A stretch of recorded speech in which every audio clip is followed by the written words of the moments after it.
नमस्कार मित्रों, स्वागत है आपका हमारे YouTube चैनल वैदिक ज्योतिष गुरुजी में।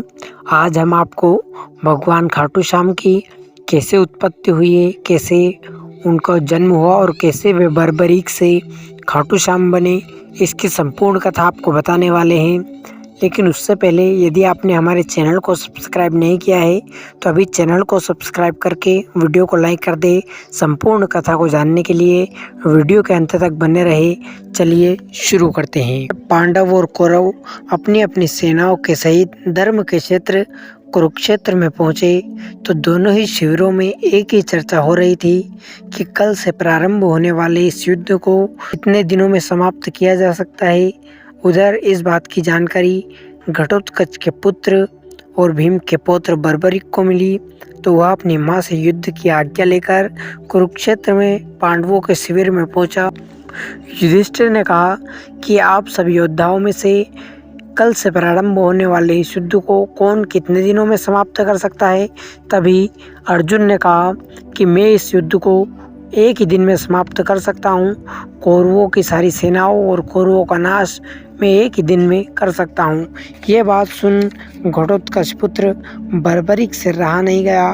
बर्बरीक ने कहा कि मैं इस युद्ध को एक ही क्षण में समाप्त कर सकता हूँ। तो सभी पांडव ये बात सुनकर चौकन्ने रह गए। तभी भगवान श्री कृष्ण ने कहा कि ये अवश्य ही तुम सत्य कह रहे हो। श्री कृष्ण ने कहा कि अपने 3 शक्तिशाली बाणों से इस पेड़ के सारे पत्तों को छेद करके दिखाओ।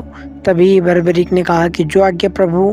बर्बरीक ने अपना पहला बाण निकाला और पत्तों पर चिन्हित करने के लिए पहले बाण को छोड़ दिया और उसके पश्चात दूसरे बाण को निकाला। जब दूसरा बाण का संधान बर्बरीक ने किया तभी भगवान श्री कृष्ण ने एक चिन्हित पत्ते को अपने पैरों के नीचे दबा लिया और बर्बरीक ने जैसे ही दूसरा बाण छोड़ा सारे ही पत्तों में एक ही क्षण में छेद हो जाता है और बाण भगवान श्री कृष्ण के पैर के यहाँ जाकर रुक जाता है। तभी बर्बरीक कहता है कि भगवान अपने पैर को अलग कर लीजिए क्योंकि आपने चिन्हित किए हुए पत्ते पर अपना पैर रख लिया है।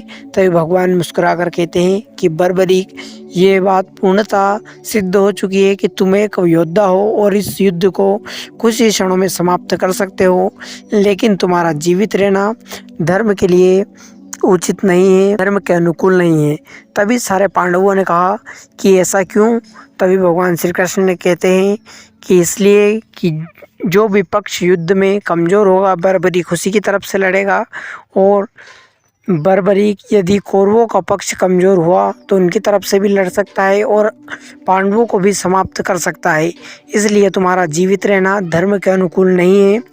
तो बर्बरीक ने कहा कि प्रभु आप ही बताइए मैं क्या करूं। तो बर्बरीक कहता है कि तुम अपना शीश दान कर दो। तो बर्बरीक ने कहा कि मैं इस युद्ध को देखना चाहता हूँ, तो किस प्रकार से मैं इस युद्ध को देख लूं।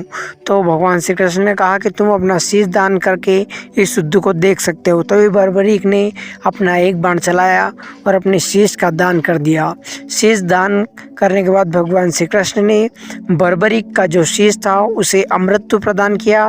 वो शीश अब अमर हो चुका था। उस शीश को कुरुक्षेत्र के पास में ही एक उचित स्थान पर भगवान श्री कृष्ण ने स्थापित किया और वो शीश जिस स्थान पर स्थापित किया गया था उस स्थान को खाटू के नाम से जाना जाता है। और भगवान श्री कृष्ण ने बर्बरीक को अपना नाम भी दिया था तो उनका नाम श्याम था। तो इस तरह वो स्थान और उनका नाम मिलकर खाटू श्याम बन गया, जो कि आज आप सभी और हम सभी भगवान श्री कृष्ण और खाटू श्याम को जानते हैं। खाटू श्याम के यहाँ जो भी भक्त जाता है उसकी सारी मनोकामनाएं पूरी होती है।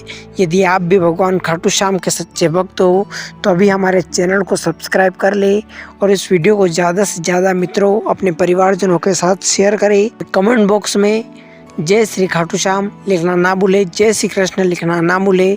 मिलते हैं अगले वीडियो में, तब तक के लिए जय श्री कृष्णाय नमः।